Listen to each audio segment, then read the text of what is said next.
みなさん、こんにちは。今日は100円ショップについてお話ししていきましょう。日本語を楽しみながら勉強してください。100円ショップは、店の品物が一部を除いて100円、消費税別で買える店のことです。100円均一から100均という略語で呼ばれることもあります。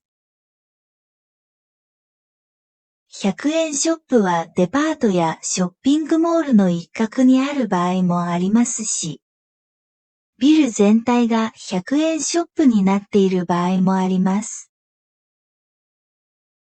100円ショップで扱われている商品は幅広く、文房具、食器、キッチン用品、清掃用具、衣料品、食料品、おもちゃなど、様々な品物が売られています。また、普通の品物だけではなく、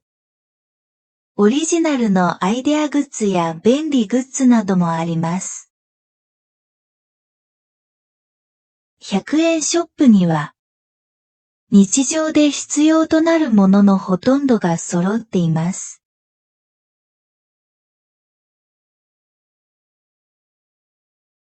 100円ショップは、店の品物が一部を除いて100円、消費税別で買える店のことです。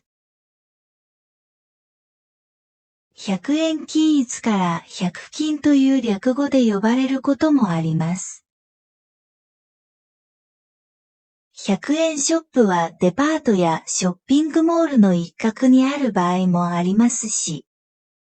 ビル全体が100円ショップになっている場合もあります。100円ショップで扱われている商品は幅広く、文房具、食器、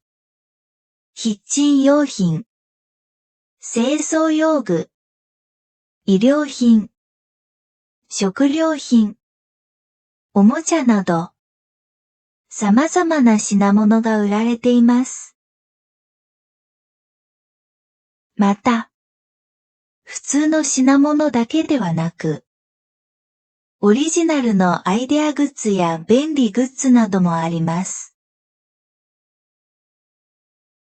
100円ショップには、日常で必要となるもののほとんどが揃っています。